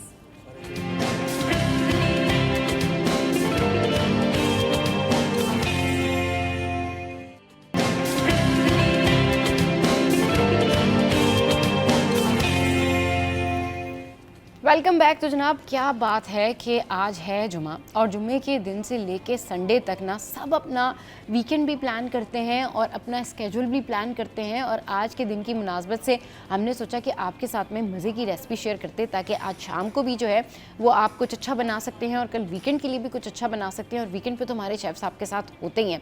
तो जल्दी से चलते हैं और आपको बताते हैं कि ये जनाब रेस्टोरेंट स्टाइल में जो है वो हनी गार्लिक चिकन कैसे बनता है। अब आ जाते हैं जी हमारे स्टूडियोज़ में इस वक्त कौन मौजूद है। हमारे साथ इस वक्त शाह भाई मौजूद हैं और शाह भाई को वेलकम करेंगे और उनसे पूछेंगे कि ये नज़ला, बुखार और गले में दर्द और कहना चाहिए सर में दर्द, ये जो बदलते हुए मौसम के असरात है ना, इनसे कैसे बचा जाए। अस्सलाम वालेकुम शाह भाई, वेलकम टू द शो। कैसे हैं आप? वालेकुम अस्सलाम, बहुत बहुत शुक्रिया बेटा। और अभी तो सितंबर शुरू हुआ है, हाँ, एंड चल रहा है एंड चल रहा है, सितंबर का, बिल्कुल अक्टूबर आने और वाला है। हाँ। हम सर्दियों की तरफ जा रहे हैं, ड्राई वेदर की तरफ। अब इसमें ये है कि फ्लूजन भी है, धूल मिट्टी भी, स्मोक भी है, हाँ। और पंजाब में तो बहुत ज़्यादा हो रही है सही। और कराची में भी हो रही है। अब इसमें यह है कि जब मौसम चेंज होता है तो एलर्जी वाले पेशेंट बहुत परेशान हो जाते हैं। जैसे सही। गले की एलर्जी हो, नाक की एलर्जी हो, आँखों की एलर्जी हो। और इसमें यह है कि आँखों से भी पानी आ रहा है, नाक से भी पानी आ रहा है, छींकें भी आ रही हैं, बुखार भी हो रहा है, हाँ। और खांसी भी हो रही है। सही। अब ऐसी सूरत में आप देखें, सबसे पहले तो कोशिश कीजिए कि अपने डॉक्टर का मशवरा भी जारी रखा करें। हाँ, हाँ। क्योंकि कुछ चीज़ें ऐसी होती हैं जो ट्रॉपिकल हो जाती हैं। लेकिन अगर आपको ये अक्सर रहती है ये प्रॉब्लम, और अभी जो मौसम चेंज हुआ है, उस सूरत में आपने होम रेमेडी क्या करनी है। आपने 7 पत्ते पुदीना के ले लें, 4 लौंग ले लें, 1.25 कप पानी में डाल के उबाल लें, कहवा बन गया। 1 कप सुबह, 1 कप शाम बना के पिएं।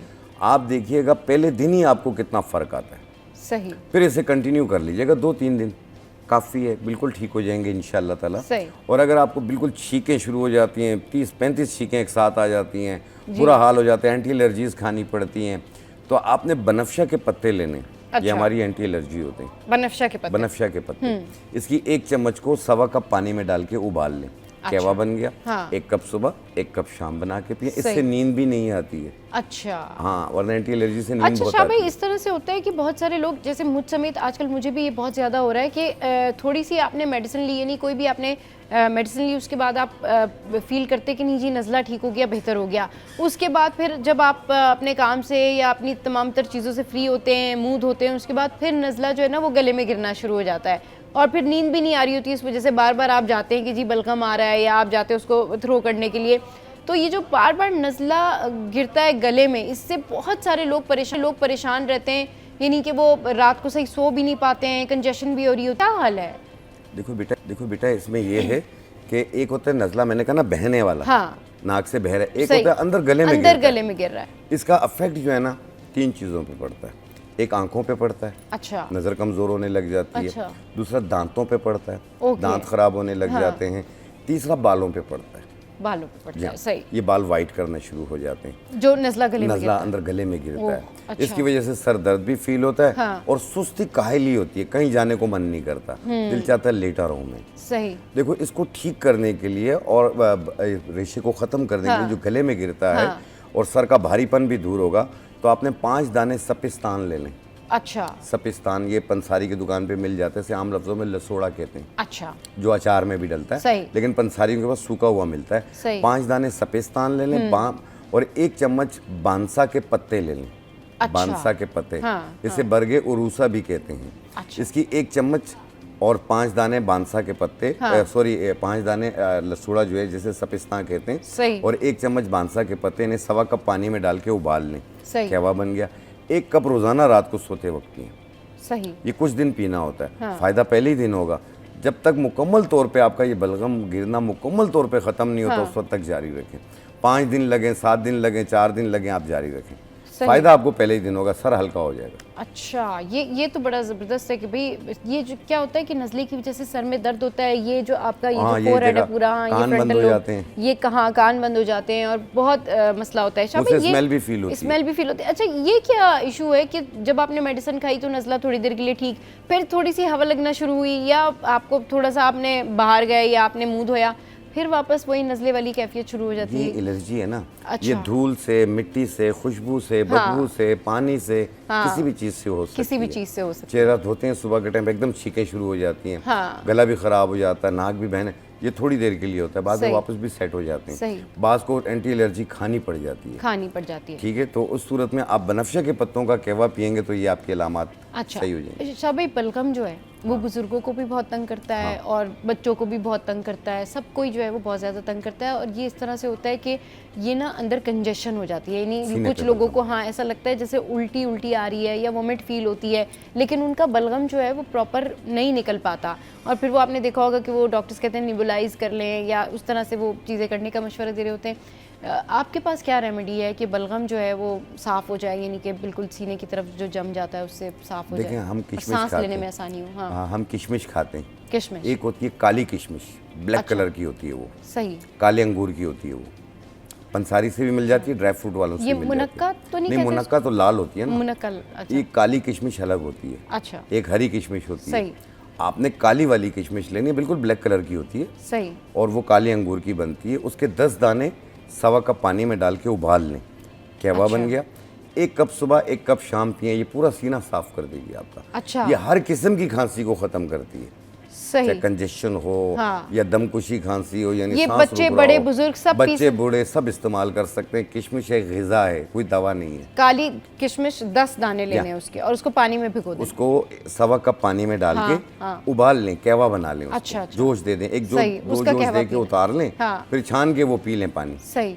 बच्चों को जो है वो 2 चम्मच सुबह, 2 चम्मच दोपहर, 2 चम्मच शाम को दें। सही। बड़ों को जो है वो आधा कप सुबह, आधा कप शाम। अगर 16 साल से ज़्यादा उम्र है हाँ। तो 1 कप सुबह 1 कप शाम पिएं, एक इस तरीके कप से। सुबह, एक तो ये कप शाम। किशमिश है, इसको तो आमतौर पे लोग खाते भी हैं। सही। अगर इसको पानी में उबाल कर भी पी लेंगे तो कोई साइड इफेक्ट नहीं है। सही। अच्छा, सर्दियों में यूजुअली ये होता है कि अब नज़ला की तो हमने बात कर ली, बलगम की बात कर ली। यूजुअली सर्दियों में ये होता है कि लोगों को बहुत ठंड लग रही होती है और उसके बाद उनको ना फीवर फील होने लग जाता है कि यानी उनको ऐसा लग रहा होता है कि सुबह फीवर हो रहा है, फिर शाम को फीवर कम हो रहा है।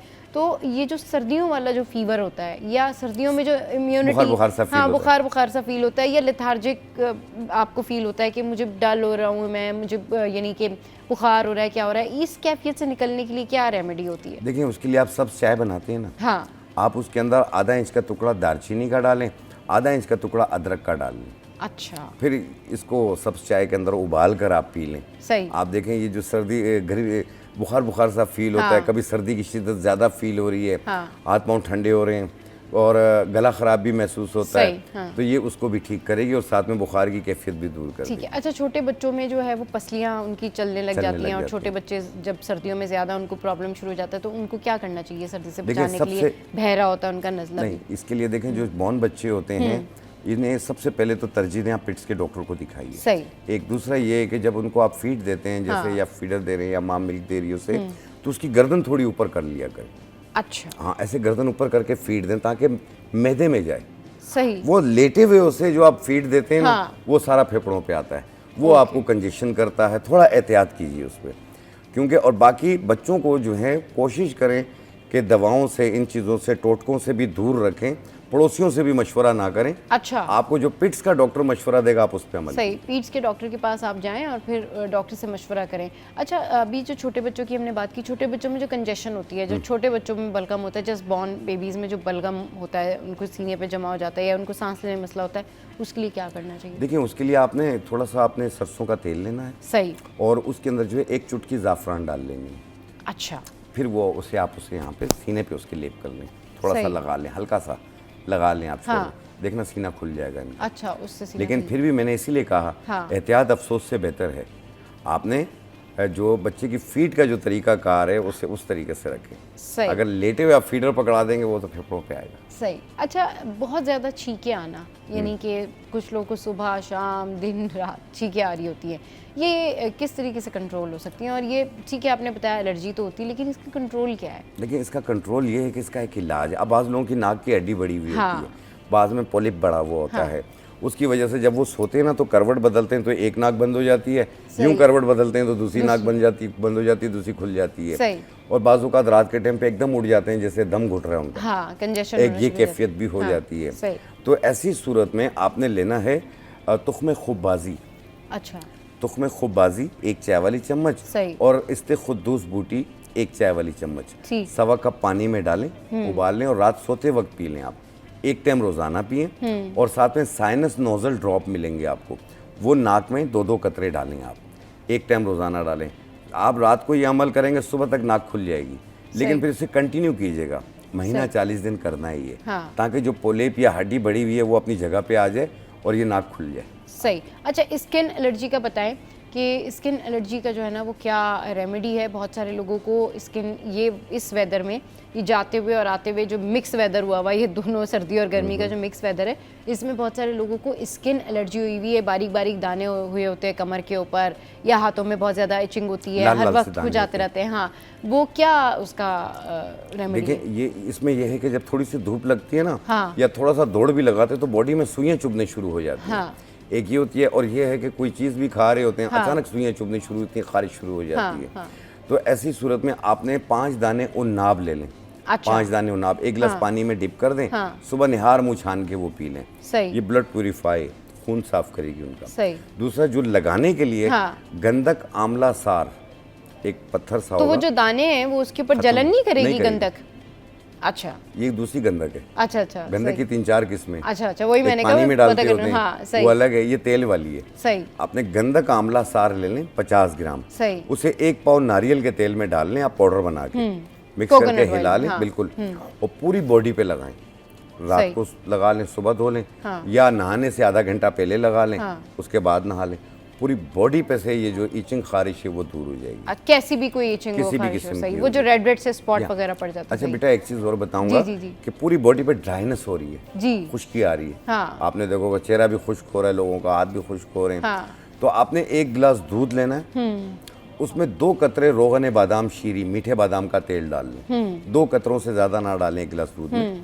ये पी लें, पूरी बॉडी की ड्राइनेस खत्म हो जाएगी आपकी। अच्छा, ये एक टाइम पी के आप देख लें। सही सही। एक दफ़ा फिर से शाह भाई ज़रा बताएं कि पूरी आपने। बॉडी की ड्राइनेस को खत्म करने के लिए 1 गिलास दूध लें। हाँ। उसमें 2 कतरे यानी 2 ड्रॉप जो हैं वो रोगन बादाम शीरी यानी मीठे बादाम का तेल हाँ। डाल के पी लें आप। अच्छा, मिक्स सही किया, पी लिया। सही। एक टाइम पी लें, रात को पी लें। हाँ, आप देखें आपकी पूरी बॉडी की ड्राइनेस खत्म हो जाएगी। बॉडी की ड्राइनेस खत्म हो जाएगी। और वैसे ओवरऑल अगर ड्राइनेस आपने खत्म करनी है स्किन पे से, या आपको होता है गर्दन पे ड्राइनेस हो रही है, हाथों पे ड्राइनेस हो रही है, उसके लिए क्या करना चाहिए, स्पेशली विंटर सीजन में? बिल्कुल, इस सीजन में आपने लेना है मोम देसी। अच्छा मोम देसी, ये शहद के छत्ते का मोम होता है, अच्छा पंसारी से मिल जाता है ये। या आप एक 50 ग्राम ले लें। अच्छा 50 ग्राम आप उसके अंदर डाल लें पेट्रोलियम जेली, अच्छा, और उसमें 1 चम्मच कैस्टर ऑयल डाल लें। ठीक है। और जब मोम देसी को आप गर्म करेंगे ना, वो बिल्कुल पतला हो जाता है, घी की तरह, अच्छा, ऑयल की तरह हो जाता है। सही। फिर उसे उतार के उसमें फौरी तौर पे आपने पेट्रोलियम जेली मिलानी है। हाँ। और उसमें जो है 1 चम्मच जो है वो कास्टर ऑयल मिला लेना है, मिक्स कर लें। ये क्रीम की सूरत बन जाएगी, कोल्ड क्रीम की तरह बन जाएगी। सही। तो ये आप अपने चेहरे पे, हाथ पाँव पे, सब पे लगाएं। ये उनके लिए भी बेहतर है जिनकी एड़ियाँ फट जाती हैं। हाँ। ये करेगी, साथ में जो लकीरें बन जाती हैं हाँ। चेहरे पे, ये उसको भी ख़त्म करेगी। चलिए जी, ये तो बड़ा ज़बरदस्त जो है वो रेमेडीज़ आज शाह भाई ने हमारे साथ बहुत सारी रेमेडीज़ आज शेयर की हैं। चलिए जी, बहुत शुक्रिया शाह भाई हमारे शो पर आए और ढेर सारी रेमेडीज़ जो है वो हमारे साथ में शेयर की। शो में यह वक्त है एक ब्रेक का।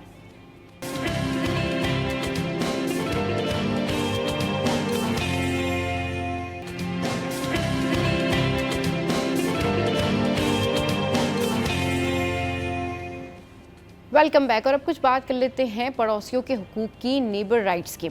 अच्छा, नेबर राइट्स में बहुत सारी चीज़ें आती हैं कि आपने अपने पड़ोसियों का ख्याल रखना है, आपने जो है वो अपने घर में इतनी ऊंची आवाज़ से कोई चीज़ नहीं चलानी है कि जिसकी वजह से पड़ोसी डिस्टर्ब हो, आपने ऐसी कोई एक्टिविटी नहीं करनी जो हार्मफुल हो आपके पड़ोसियों के लिए। लेकिन आपने ये भी नहीं करना है कि सारे कान और नज़रें पड़ोसियों की दीवार पर ही रखने के उनके घर में क्या चलना है। झांका ताकी भी नहीं करनी है। झांका ताकी किए बगैर पड़ोसियों के हुकूक का ख्याल रखा जा सकता है।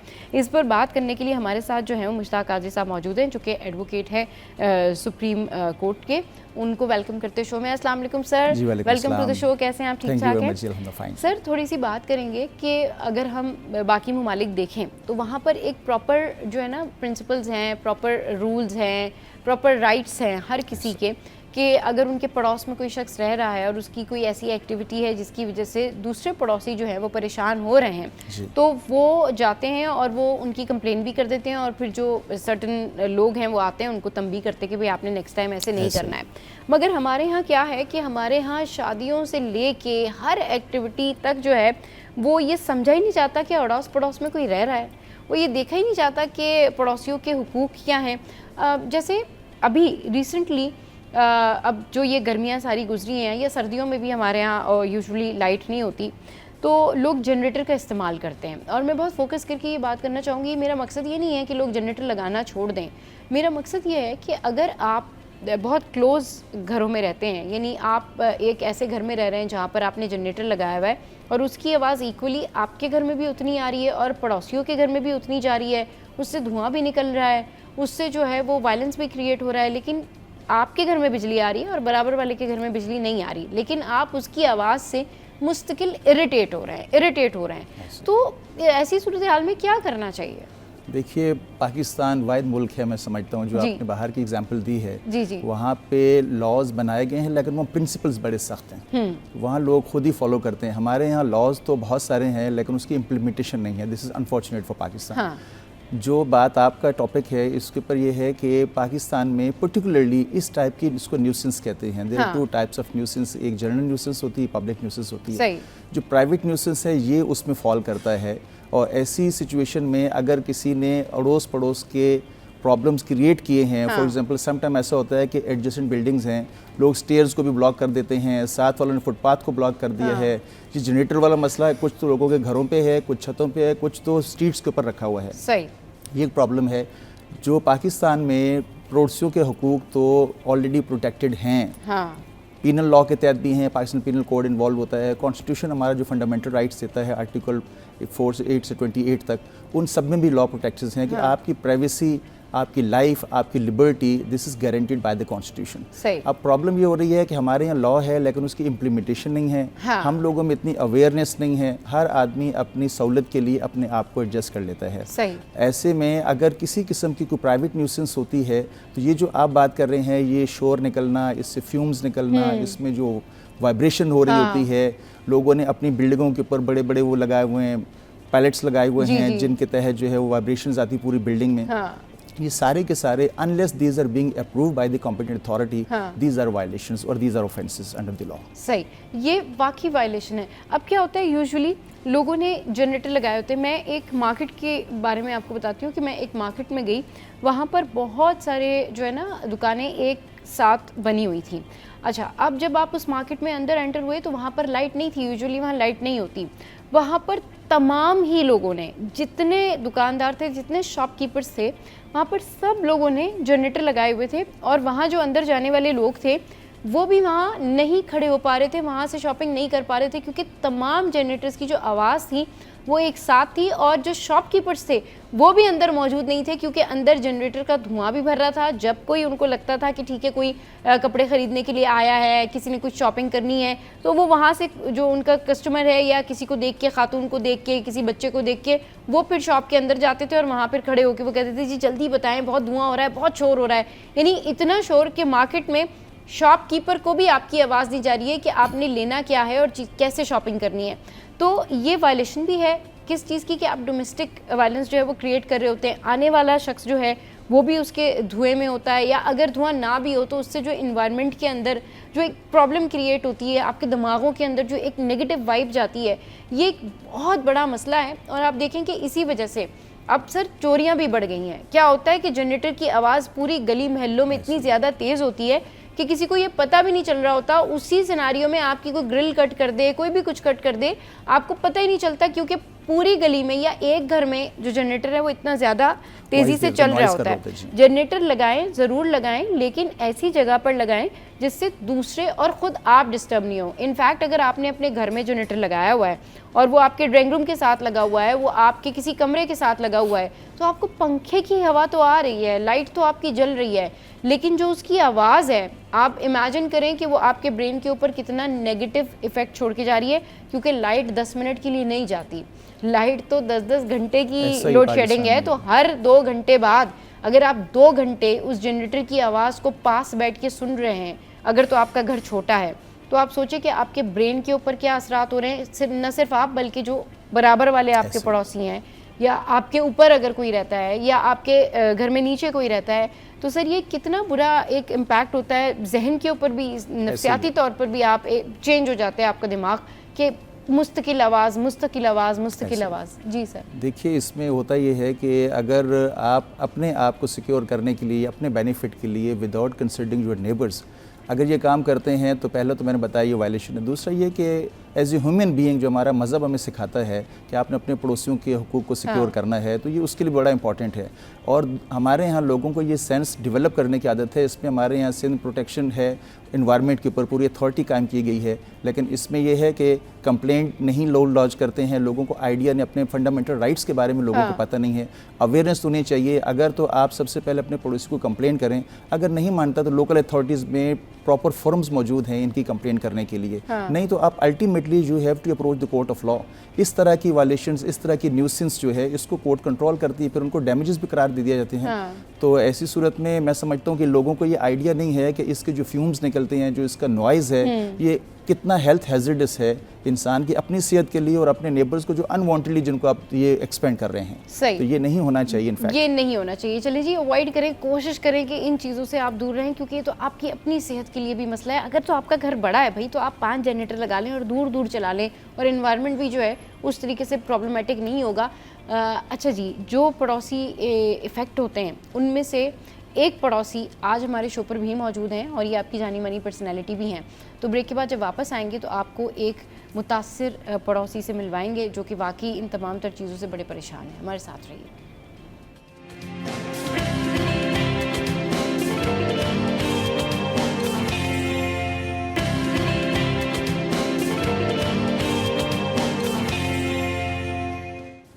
वेलकम बैक भाई। तो इफ़ेक्टेड पड़ोसी शाह भाई ने हमें ज्वाइन किया और उनसे पूछते हैं कि उनको क्या क्या चीज़ें जो है वो प्रॉब्लम करती हैं। और मार्केट में अगर आप चले जाएं, या फिर अगर आप ऐसी जगह पर रहते हैं जहां पर नीचे कोई मार्केट है, या फिर आपका वहां से बहुत ज़्यादा गुजर होता है, तो आप देखें कि आजकल संडे मार्केट वालों ने भी जो सड़क पर अपनी चीज़ें लगाई हुई होती हैं, या फिर नॉर्मल लोगों ने भी वो बड़े बड़े स्पीकर लिए होते हैं, या पता नहीं रिकॉर्डिंग ली होती है, और मुस्तकिल मुस्तकिल मुस्तकिल चल रही होती है कि आपको कुछ समझ में नहीं आता कि आप यहाँ हो क्या रहा है। कोई मतलब कोई यहाँ पे कोई कॉन्सर्ट हो रहा है, यहाँ पे कोई मुसीबत आ गई है, कोई मुश्किल हो गई है। वो मार्केटिंग इस तरीके से करते हैं कि वो पूरी इतना शोर speaker recording really can not understand कि वो कितनी देर तक चलता होगा। कि अगर वो 12 घंटे तक वहाँ पर मौजूद हैं तो क्या 12 घंटे तक वो स्पीकर चलाते होंगे? यू नो, ये दैट्स रियली डिप्रेसिंग। शाह भाई, कैसे इफेक्ट हो रहे हैं आप इस तमाम तर शोर शराबे से? देखिए, कुछ इलाकों में यूं है कि लाइट का एक टाइम रखा हुआ है सही कि 2 घंटा जाएगी फिर आएगी, फिर इस तरह इनका एक शेड्यूल बना हुआ है। और जब भी वो टाइम करीब आता है तो एक डर सा आ जाता दिल में, अब जनरेटर चलेगा किसी पड़ोसी का। सही अब वो जब वो जनरेटर चलाते हैं अपने तो दरवाजे बंद कर लेते हैं वो, सही उनको इतनी आवाज़ नहीं जाती है, लेकिन उन्होंने अपने घर से बाहर रखा हुआ होता है, लॉन में रखा होता है। अब ये नहीं देखते कि पड़ोसियों के घर में भी उसकी आवाज़ वो बहुत बेदर्दी से आवाज़ आ रही होती है। अब किसी घर में कोई बीमार भी है, कोई हार्ट पेशेंट भी है, कोई साइको पेशेंट है, कोई क्या है, वो एहसास बिल्कुल नहीं। वो कहते हैं मैं सुकून से रहूं, दूसरे को तकलीफ रहे, दूसरे को तो ये एक बड़ी प्रॉब्लम होती है। दूसरी चीज़ ये कि जिस तरह भी आपने मार्केट में कहा कि लाइन से दुकानें हैं, अब वो दुकानदार खुद दुकान में मौजूद नहीं है, लेकिन उसने जनरेटर लगाया हुआ है। अब उसमें जनरेटर का धुआं भी जा रहा है अंदर, और वो बाहर खड़े होकर लोगों के साथ गप्पे लगा रहा है। और जब कोई कस्टमर जाता है तो कहता है जरा तू जाके देख ले क्या चाहिए उसको, क्या चाहिए, अपने असिस्टेंट को कह देते हैं या उनके पास जो वर्कर काम करते हैं, वो जाके उसे चीज़ दे के वापस आके बात, क्यों लगवाया भाई। अब वहाँ से लोग भी गुजरते हैं। अब जनरेटर बाज औरतें, छोटे छोटे बच्चे भी वहाँ से लेके जा रही होती हैं मार्केट में, ज़ाहिर है शॉपिंग करने पूरी पूरी फैमिलीज आई हुई होती है। अब एक चीज़, अब बाज जनरेटर ऐसे होते हैं जिससे करंट भी लगता है। अब कोई गुजर रहा है, कोई हादसा ना हो जाए, एक ये भी प्रॉब्लम है। तारे लटकी भी होती हैं शाह भाई, तारे लटकी भी होती हैं, एक ये डर खौफ भी रहता है। अब वालिदैन जब गुजरते हैं ना उस जनरेटर के पास से, बाज बच्चे तो कानों पे हाथ रख लेते हैं, बाज जो है अपना मुंह ऐसे ढांप लेते हैं उसकी स्मेल की वजह से। और बाज लोगों को मुख्तलिफ किस्म की जैसे एलर्जीज हैं जो हमने कुछ देर पहले डिस्कस की है। अब ये भी एक चीज़ है। सही। तो खुदारा अपने सुकून के लिए दूसरों का सुकून खराब ना करें। हाँ बिल्कुल, अपने सुकून के लिए ना दूसरों का सुकून खराब ना करें। आपने जनरेटर लगाना है, आप जनरेटर लगाएं, लेकिन आप कम से कम ये देखकर लगाएं कि इतनी स्पेस हो कि बराबर वाला डिस्टर्ब ना हो। और मैं तो कहती हूँ खुद आपके लिए भी वो नुकसानदेह है कि आप उसकी आवाज़ सुन के आदी हो जाते हैं, आपको पता नहीं, आपको साइलेंट डिप्रेशन हो रही होती है, किसी चीज़ की कांस्टेंट आवाज़ आपको डिप्रेस कर रही होती है और आप चिड़चिड़े हो रहे होते हैं, आपका मूड ख़राब हो रहा होता है, क्योंकि आप मुस्तकिल एक तरह के शोर में रह रहे होते हैं। एक ऐसा शोर होता है जो कि आपके ऊपर 2 घंटे, 2.5 घंटे, 3 घंटे तक वो उसकी आवाज़ जो है वो आपको इरिटेट कर रही होती है रेगुलर। और ये जो जनरेटर यूज़ करने वाले लोग हैं, इनका एक बड़ा प्रॉब्लम ये भी होता है कि शाह भाई कराची में गैस नहीं आती, ठीक है, तो उनको क्या होता है कि वो पेट्रोल लेने के लिए जाते हैं और वो जनरेटर का पेट्रोल लेकर आते हैं, और इस बहाने या इस आड़ में कोई और शख्स भी कोई पेट्रोल ला सकता है और पेट्रोल पंप वाले ज़ाहिर नहीं देते उसको पेट्रोल की, हम नहीं दे रहे, लोगों को ये प्रॉब्लम होती है। फिर लोग घर में पेट्रोल रखते हैं जिसकी वजह से हादसात भी बढ़ते हैं। वो क्या करते हैं कि गैस तो नहीं आ रही तो वो घर में पेट्रोल रखते हैं, तो जिन घरों में छोटे बच्चे हैं वहाँ पर पेट्रोल रखा है, खुदा ना खास्ता कोई प्रॉब्लम हो जाए तो आपने अपनी सेफ्टी और सिक्योरिटी भी जो है ना वो पहले तौर पर रखनी है, शोर से बचना है, अपनी सेहत का पहले ख्याल रखना है। आप जिस सुकून के लिए जनरेटर लगाते हैं या आप जिस सेहत के लिए जनरेटर लगाते हैं बिल्कुल लगाएं, लेकिन ऐसी जगह पर लगाएं जो दूसरों को इफ़ेक्ट नहीं करे। सर इसके लिए बहुत सारे लोग जो है वो ये बात कर रहे होते हैं कि जी हमारे पड़ोस में बड़ा शोर होता है, या हमारे जो सामने वाले हैं वो बहुत शोर करते हैं, या हमारे सराउंडिंग में शोर होता है। जी जी जी जी। कि इसमें एक चीज़ और भी है, आपने देखा है जब दिल करे मुंह उठा के कील ठोकने शुरू हो जाते हैं, ठाक ठाक ठाक ठाक, या ड्रिल करने शुरू हो जाते हैं। एग्जैक्टली। कोई सो रहा होता है, घुर्र जाग जाता है, क्या हो गया है पड़ोस के घर में। बिल्कुल सही कह रहे हैं। या कोई पेशेंट है घर में, या आपने कहा बहुत सारे लोगों को नफ्सियाती मसाइल होते हैं तो वो भी फिर उठ के बैठ जाते हैं, या उनको भी फिर जो है ना वो ये प्रॉब्लम हो जाती है। सर इसका कोई पर्टिकुलर लॉ होता है? बिल्कुल जी, लॉ है। मैंने आपको बताया कि ये न्यूसेंस में आते हैं और ये राइट ऑफ प्राइवेसी है। अच्छा। जो लाइफ को है, जो कि गारंटीड है इन द कॉन्स्टिट्यूशन। कॉन्स्टिट्यूशन को जो फंडामेंटल राइट्स हैं उसमें ये गारंटीड है कि हर शख्स को ये लिबर्टी दी गई है, कानून में प्रोटेक्टेड है कि अपनी लाइफ को अपने तरीके से गुजारे, अपनी लाइट, अपनी प्राइवेसी उसके पास होनी चाहिए। प्रॉब्लम ये है कि हमारे यहाँ ये जो साहब ने भी बात की कि जी अपने यहाँ से आपने ड्रिलिंग करनी शुरू कर दी, कीले मारना शुरू, विदाउट कंसिडरिंग कि इससे दूसरे शख्स को, साथ वाले पड़ोसी को प्रॉब्लम हो रही है। तो ये constitutionally, legally it is unlawful, it is illegal. There are remedies that can be exhausted by the people who is affected by this. सही। तो वैसे क्या होना चाहिए शाह भाई, आप क्या सोचते हैं कि फिर अच्छा जो लोग ये करते हैं वो कहते हैं भाई हम क्या गर्मी में मर जाएं, हम क्या जनरेटर नहीं लगाएं, हमारे घर में तो देखिए बुजुर्ग हैं, हमारे घर में तो ये है, तो वो लोगों को बेसिकली क्या करना चाहिए? कोई मिला के कोई ऐसा सोचना चाहिए कि वो कोई इसके पैरेलल कोई किसी चीज़ पे चले जाएं? क्या करना क्या चाहिए शोर से बचने के लिए? सभा इसमें यह है कि जितने का वो जनरेटर लेते हैं उतनी प्राइस में, बल्कि उससे कुछ कम में और भी सहूलियात हैं, आप वो उसको कर लें, उस तरफ जिसमें चले आप जाएं। अपनी एनर्जी सेव हाँ, कर सकते हैं। कर सकते हैं, सही। मुख्तलिफ किस्म की चीज़ें जिसमें शोर भी नहीं है, कुछ भी नहीं है। हाँ। तो उस जनरेटर प्लस उसका पेट्रोल, हाँ, वो तो आपको बहुत महंगा पड़ जाता है। महंगा पड़ जाता है, तो बिल्कुल इससे सही कह बेहतर रहे हैं। उससे सस्ते में कोई और सोल्यूशन है, हाँ। और मार्केट में बहुत सारी है। सही, हाँ। और फिर ये होता है ना कि लोग दिन में अगर जनरेटर चला रहे तो गैस तो पहले ही नहीं आती, तो गैस का प्रेशर भी कम हो जाता है। बहुत सारे जगहों पे जो है वो जनरेटर गैस के ऊपर चल रहा होता है, तो उससे जो गैस का प्रेशर है या जो बाकी घरों में गैस होती है ना, वो भी नहीं आ रही होती है। गैस नहीं आ रही होती। दूसरा ये है कि गैस का भी शेड्यूल कर दिया है। हाँ। पहले तो 24 आवर्स होता था। जी जी जी। अब तो अगर हम किसी को हाँ, अब सबा तो- एक चीज मैं बताऊं, हाँ। मैं अपने पेशेंट्स की, जी। मैं कहता हूँ ये आपने कहवा बना के पीना है इस बूटी का, रात हाँ, को पी लें। सही। कहते नहीं हम दोपहर में पी लें, तो मैं क्यों कहता गैस नहीं होती।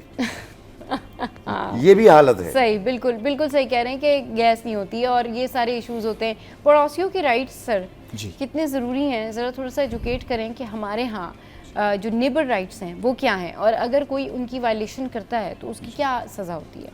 देखिए पड़ोसियों के हुकूक का कॉन्स्टिट्यूशन से या जर्नल लॉ से हट के सबसे पहले एज बीइंग ए मुस्लिम्स हमें कुरान सिखाता है पड़ोसी के हुकूक क्या है, नंबर 1। नंबर 2 है कि हुजूर सल्लल्लाहु अलैहि वसल्लम की सुन्ना और अहादीस से हमें ये बात कंफर्म है कि पड़ोसियों के हुकूक कितने ज़रूरी हैं और पड़ोसियों से आपका कितना बर्ताव अच्छा होना चाहिए, और ये सेटल्ड प्रिंसिपल्स हैं। आपका पड़ोसी आपके दूर रहने वाले सगे बहन भाइयों से भी ज़्यादा अजीज़ है, जिसकी आपने केयर करनी है। लेकिन हमारे यहाँ ये भी बाय द पेस्ट शिफ्ट, पहले दौरों में ये होता था, आज से को 30-40 साल 50 साल पीछे देखें, उस वक्त ये करते थे कि जनाब अली अपने पड़ोस में मोहल्ले में जो लोग जानते हैं, आपके पेरेंट्स भी, हमारे पेरेंट्स बताते थे कि अगर एक घर में खाना पकता था तो पड़ोसियों का भी ख्याल रखा जाता था, दिया जाता था, शेयरिंग होती थी। अब नफसा नफसी हो गई है, अब लोग अपनी लाइफ में जीना शुरू कर दिया है, और वो जो पहले हमारे अतवार, हमारे अकदार थे, उनसे लोग पीछे हटते जा रहे हैं, जो कि एक डायलेमा है, जो कि जवाल की पोजीशन है। ये पॉजिटिव साइन नहीं है। होना ये चाहिए पड़ोसी जो हमें कुरान और हदीस बताता है कि आपके पड़ोसी का आपके ऊपर उतना ही हक है जितना आपके अपनी फैमिली मेम्बर्स पे है। और अगर आप अपने घर पे, हुजूर का फरमान है कि अगर आप अपने घर पे खाना खा के सो रहे हैं, आपका पड़ोसी भूखा सो गया, तो ये आपके ऊपर बड़े आजमाइश और इम्तहान है। बिल्कुल बिल्कुल। तो इसके ऊपर लॉज तो हैं ऑब्वियसली, जो आपके नेबर्स हैं they have rights upon you. इसी तरीके से चूँकि फैमिलीज और आपकी कॉन्स्टिट्यूंसीज ऐसे ही जनरेट होती हैं, ऐसे ही बनती हैं जब आप एक दूसरे का ख्याल अच्छा सर, कोई पड़ोसी है और वो एक्स्ट्रा ऑर्डिनरी हद से ज़्यादा किसी दूसरे पड़ोसी के घर में मुदाखलत करने की कोशिश करता है, या बहुत ज़्यादा जो है ना खबर रखने की कोशिश करता है, ऐसे पड़ोसियों की क्या सज़ाएं? देखिए किसी की ये कर सकते हैं नहीं कर कोई नहीं कर सकता। अगर आपकी जो प्राइवेसी के राइट्स हैं, अगर उनमें कोई इंडल्ज होता है, कोई इन्वॉल्व होता है, कोई पोर्किंग कर रहा है, तो वो this is against the law. सबसे पहला उसका इमीडिएट एक्शन ये होता है कि अगर आपके नेबर है तो instead of going into litigation, बंदा पहले उससे बात करता है। अपनी कंप्लेंट को रिड्रेस करने के लिए इमीडिएट इफेक्ट ये है कि आप कोशिश करें कि पड़ोसी से ताल्लुकात खराब ना हो, आप उसी से बात कर लें, उस प्रॉब्लम को रिड्रेस करने की कोशिश करें। लेकिन लॉ क्या है फिर भी? लॉ उसके ऊपर यह है कि अगर कोई आपकी प्राइवेसी को इंटरफेयर करता है तो उसके लिए आपके पास मैजिस्ट्रेट कोर्ट्स हैं। सबसे पहले आपकी टाउन वाइज हैं, आप अपने इलाके में जाकर के कंप्लेन कर सकते हैं, जो अथॉरिटीज़ हैं इस काम के लिए। Otherwise the concern magistrate is competent to redress your grievance. सही, बहुत शुक्रिया सर, आप हमारे शो पर आए, शाह भाई हमारे शो पर आए। तो भाई पड़ोसियों के बड़े हुकूक होते हैं, अपने पड़ोसियों के साथ बड़े प्यार से रहें, अच्छे तरीके से रहें, भाईचारे से रहें और उनका ख्याल रखें। अगर आप कोई अच्छी डिश बनाते हैं ज़रूर उनके घर में भेजें, उनके घर में कोई बीमार है तो आप इयादत के लिए जाएँ, उनका दुख सुख में साथ दें, लेकिन बेजा मुदाखलत किसी के घर में ना करें और ऐसी कोई चीज़ ना करें जिससे कि उनको कोई प्रॉब्लम हो, आपकी वजह से उनको कोई नुकसान हो। तो ये चीज़ें ना करें, एक दूसरे के साथ प्यार मोहब्बत से रहें, भाईचारे से रहें। चलिए जी, शो का टाइम एंड अप हो गया है और आज का शो कैसा लगा ज़रूर बताइएगा हमारी सोशल साइट पर। हंसते रहिए, मुस्कुराते रहिए, देखना मत भूलिए। City FM.